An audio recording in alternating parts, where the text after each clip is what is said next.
Tiga, dua, satu, buka bukumu, kita bertemu di T-Edu. Salam jumpa kawan-kawan sekalian, ketemu lagi dalam podcast T-Education. Pada podcast kali ini, kita bersama Bu Dr. Rina Yulianti, pakar di bidang hukum agraria. Hari ini kita akan membahas terkait dengan digitalisasi layanan pemerintah, khususnya terkait dengan bidang pertanahan atau agraria. Tapi sebelum itu saya ucapkan terima kasih buat teman-teman sekalian yang telah mensubscribe channel ini. Dan bagi yang saat ini sedang menyaksikan tayangan video ini, saya belum mensubscribe channel ini, saya mohon agar berkenan meluangkan sedikit waktunya untuk mensubscribe channel ini supaya kita bisa berjumpa dalam tema-tema yang lainnya. Selamat berjumpa Bu Rina, sehat? Alhamdulillah sehat Pak Ye, Tolib, selamat berjumpa di selamat podcast T-Edu. berjumpa. Akhirnya kita bisa bertemu Bu Rina. Ya, Sudah sering janjian ini dengan Bu Rina, tapi belum ketemu waktu yang pas pas. teman-teman sekalian. Nah ini pas kebetulan ada momen bareng, kita bisa ketemu, membahas terkait dengan tema yang kalau dari sosialisasi penyuluhan apapun, kalau temanya pertanahan itu pasti rame Bu Rina. Ya, betul. Ya, jadi di masyarakat kan sering ada masalah-masalah terkait dengan pertanahan teman-teman sekalian.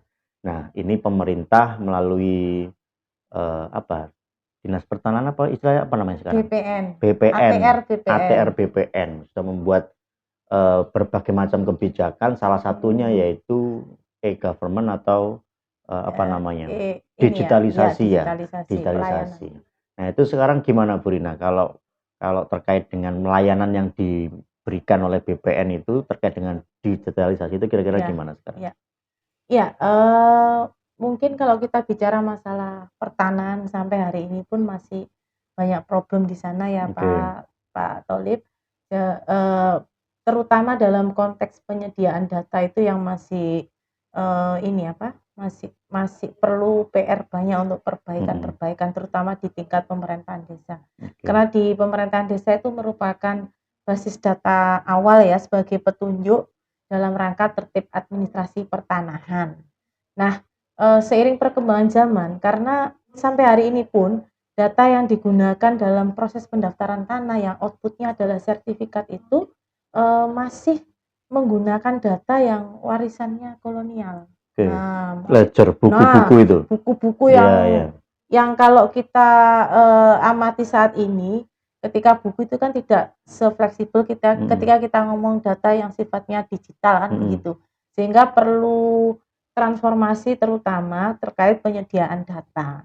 Nah, kalau kemudian BPN sudah mengarah pada pelayanan yang sifatnya digital, maka itu harus diikuti pada level yang sampai bawah, ya harus mengikuti. Artinya harus adaptif dengan proses-proses yang menggunakan basis data elektronik seperti itu.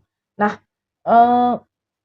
untuk mendukung itu, maka sejak 2007 pemerintah terutama menjadi program apa ya, rencana strategis oleh pemerintah bahwa saatnya untuk transformasi pelayanan publik itu beralih juga pada transformasi yang sifatnya elektronik. Oke. Nah, sehingga bagaimana mengikuti perkembangan dengan e-government itu juga diikuti pula oleh pelayanan-pelayanan publik termasuk oleh ATR BPN. Oke. Nah, kemudian ATR BPN mulai merubah ya, karena masyarakat sudah well informed, kemudian sudah melek teknologi, maka mempercepat pelayanan itu juga dilakukan oleh ATR BPN.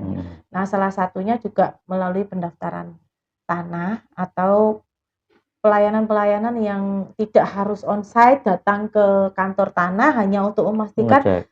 sertifikat ini asli atau Oke, enggak oke. sih, sertifikat ini bener enggak. Nah, Heeh. sehingga akhirnya untuk menangkap itu, mempermudah orang itu bisa mendapatkan jawaban, tidak harus datang melalui permohonan pada saat ingin bertransaksi, sertifikat ini ganda atau tidak, maka BPN di dalam pelayanan itu mengeluarkan ini apa ya, layanan berbasis elektroniknya yang namanya Sentuh Tanahku. Nah, itu Oke. aplikasi yang dikeluarkan oleh BPN. ATR BPN. Artinya kalau bicara Sentuh Tanahku, bagaimana validitas datanya? Kalau kita ngomong tentang validitas data yang disajikan di dalam Sentuh Tanahku. Nah, karena proses digitalisasi itu sebenarnya tidak merubah proses analog yang selama ini dilakukan oleh BPN dalam pelayanan. Tetap ya, Ya, tetap. tetap. Artinya ketika dari data mentah tadi yang berupa fisik menulis kemudian menjadi digitasi, dimasukkan ke dalam basis data elektronik, tidak merubah itu sebenarnya. Hanya ini memudahkan pelayanan ketika orang di mana saja mau real time ngecek yang namanya sertifikat ini benar atau tidak itu bisa di mana saja. Nah, sehingga kalau ditanya keabsahannya ya tetap sah karena memang tidak ada perbedaan antara data analog dengan data yang digital. Nah, itu memudahkan Pak Tolib. Jadi kan gini Bu Rina, biasanya kendala itu ya di Surabaya contohnya kan cukup banyak permasalahan ini. Misalnya saya mau beli tanah ini atau teman-teman mau beli tanah itu kan harus dicek dulu tanah yang lokasi tanah yang mau dibeli ini bener nggak statusnya. Kita diskusi kan sama orang misalnya dengan Bu Rina, Bu Rina ngomong ini tanah saya, ditunjukkan ininya. Nah cara ngeceknya itu kan tadi ke BPN itu. Nah, itu cara ngeceknya itu apa ya?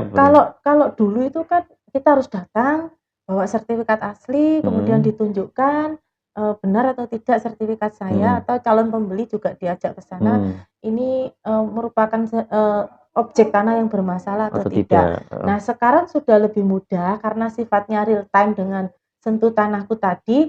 Kalau sudah punya nomor sertifikat, sudah punya nomor identifikasi bidangnya, tinggal masuk saja ke aplikasi. Nah, itu nanti akan keluar plotting-plottingnya. Iya.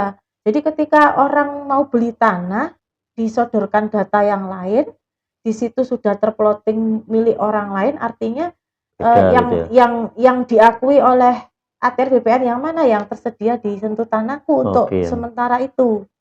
Nah, yang data itu berarti ya harus dibuktikan lagi kebenaran data itu.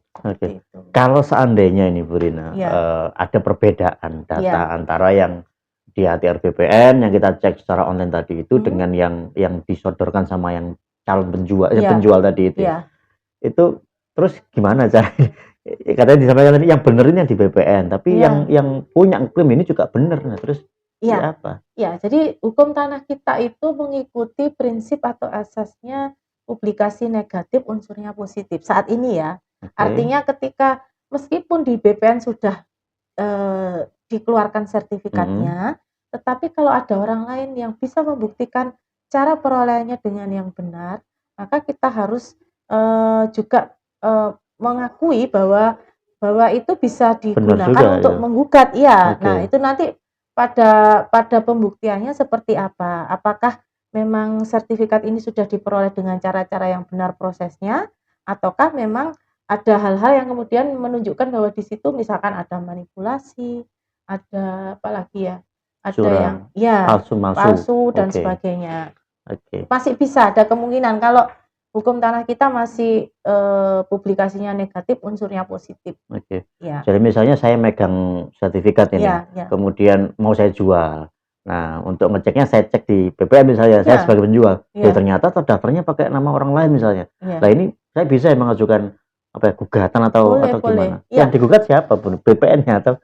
Ya, makanya kita dalam hukum pertanahan itu ada 3 aspek, ada aspek perdata, ada aspek pidana dan aspek administrasi. Nah, administrasi itu berkaitan dengan proses. Pada saat kita bisa membuktikan bahwa proses penerbitan karena sertifikat itu adalah keputusan tata usaha negara atau KTUN, maka kita menggugatnya ke PT-UN.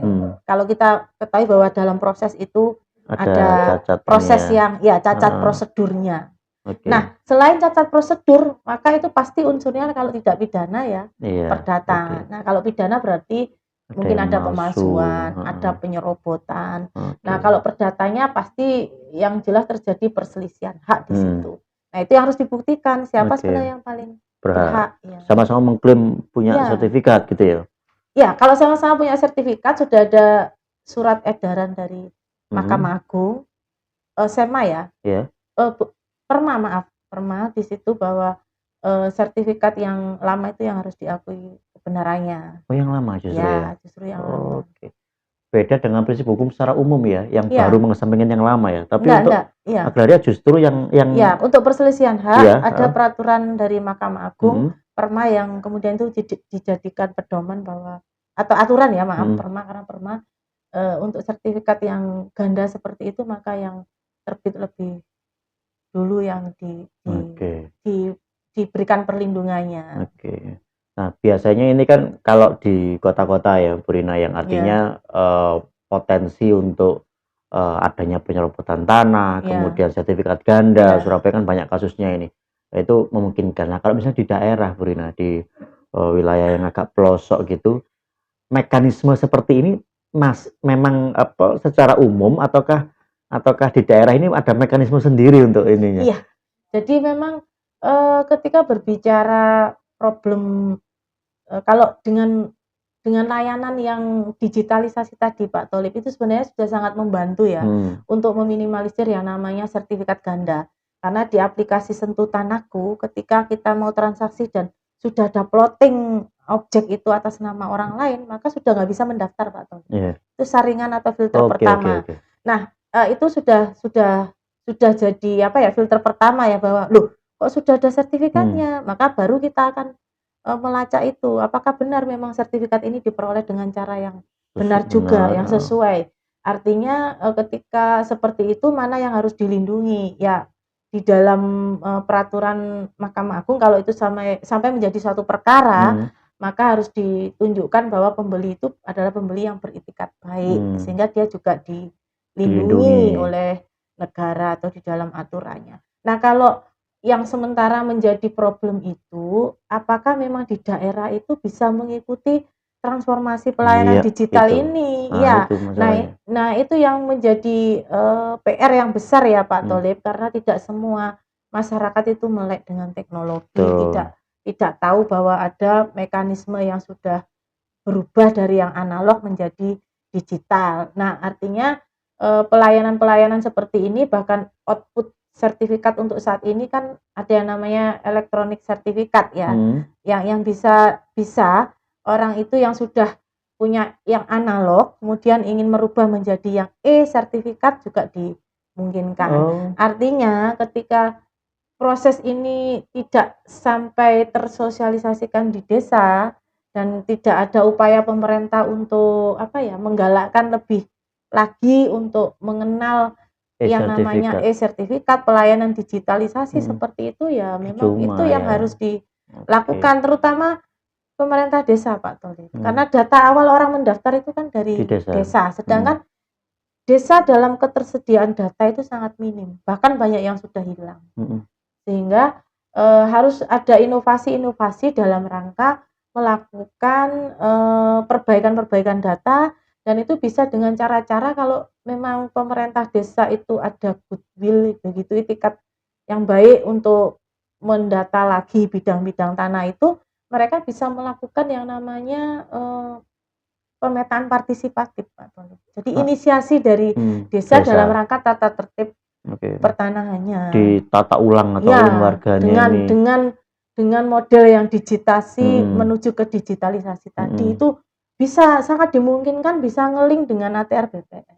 Oke, Iya, ini perlu sekali nih, termasuk iya, saya baru dengar ada e-sertifikat tadi itu. iya, Itu, eee, ya mohon maaf ini kadang kan kalau di daerah itu, kalau nggak berupa fisik kan dianggapnya palsu ini, iya, wah iya, ini iya, iya, nggak bener nih, padahal sekarang betul, sudah ada e-sertifikat. Nah, ada perbedaan nggak Brina antara e-sertifikat dengan sertifikat yang masih konvensional itu? iya. Yang Sebenarnya sebagai alat bukti sama-sama sama ya? kuatnya. Heeh, Kalau norma yang saya tahu itu dapat ya, dapat artinya analog masih dimungkinkan. memungkinkan Nah, ke depan nggak tahu apakah semua akan di e-sertifikat, e-sertifikat atau tidak. Tetapi orang sudah bisa memilih, dia kalau ingin berubah ke e-sertifikat e-sertifikat, sangat dimungkinkan. oke. Nah, yang analog ya sebaiknya memang karena sertifikat itu sudah diterbitkan mulai tahun 60 dan itu sudah berganti-ganti ya, ada yang Iya, logo Garuda, ada iya, Globo dan lain heeh, sebagainya. Ya sebaiknya masyarakat itu datang ke kantor BPN. ATR BPN agar terdata untuk digitalisasi, diploting, dimasukkan peta, sentuh tanahku itu sudah memberi perlindungan. Oke, Iya, jadi aman, iya. semua sudah terekam di situ, kalau ada orang yang tiba-tiba mengklaim itu Nah, sebagai, "Oh ini punya saya ini," dengan apapun yang dia coba untuk munculkan, ya Hmm. kita sudah terlindungi dengan adanya Iya, digitalisasi ya, tadi karena itu. setiap bidang tanah itu ada keunikannya Pak Tolik. Hmm. Ada namanya NIB, nomor identifikasi bidang tanah. Hmm. Dan itu setiap bidang punya nomor khusus. Sehingga itu yang membedakan bidang satu dengan yang lainnya. Artinya sangat minim kalau ingin kemudian melakukan pemalsuan. Jika nomor NIB-nya itu memang nomor yang sudah dikeluarkan oleh Badan Pertanahan Nasional. Karena memang proses pendaftaran tanah dalam membuat peta itu berbeda dengan kebutuhan peta untuk misalkan dalam hal ini sama-sama peta tapi untuk bayar pajak. Karena karena bayar pajak itu bukan alat bukti kepemilikan betul. tanah, hanya untuk bukti bayar pajak, sehingga yang tertulis namanya di SPT pajak itu belum tentu pemiliknya. Iya. Betul. Di bawah itu ada tulisannya itu. Bukti pembayaran ini bukan tanda bukti kepemilikan hak atas tanah yang dibayarkan pajaknya itu. Oke. Nah, ini menarik sekali teman-teman sekalian. Artinya kita harus mulai ini ya, aware dengan banyak hal ini. Termasuk hari ini tema kita adalah tentang digitalisasi, khususnya di bidang pertanahan. Ternyata banyak hal yang belum kita tahu dan diberikan informasi oleh Bu Rina pada kesempatan kali ini. Mungkin ada hal-hal yang mau disampaikan kepada teman-teman sekalian ini terkait dengan pertanahan ini? Iya. Atau apa gitu? Iya, jadi memang ketika berbicara pertanahan kita tidak lepas dari bahwa alat bukti yang paling kuat saat ini hanya ada sertifikat tanah. Nah, sertifikat bisa berbentuk analog atau yang berbentuk elektronik. Semuanya bisa menjadi alat bukti yang bisa kita miliki. Untuk itu bagi yang belum mendaftarkan tanahnya untuk segera mendaftarkan. Iya. Ini ada prona ya? Apa? Nah, kalau dulu namanya prona Pak sekarang Tolik. apa namanya? Sekarang namanya PTSL, pendaftaran tanah sistematik lengkap. PTSL sudah berubah nama ya. Berubah nama ya. Saya tahunya prona dulu. 2016. 16 ya, ada prona itu yang program pemerintah ini untuk pendaftaran tanah itu ada dua macam, ada sistematis dan ada sporadis. Yang sistematis itu yang oleh pemerintah, yang gratis itu dulu prona, sekarang PTSL. Kalau sporadis itu atas keinginan kita sendiri datang untuk mendaftarkan. Oke. Jangan lupa yang punya aset segera didaftarkan supaya tidak terjadi hal yang tidak kita inginkan di kemudian hari. Terima kasih waktunya Bu Rina. Tanpa kita sadari sudah hampir 20 menit kita diskusi pada kali ini. Semoga bermanfaat, semoga tetap sehat selalu. Nanti kita ketemu di TEDU. Salam sehat, Zeta Effendi. Sampai jumpa.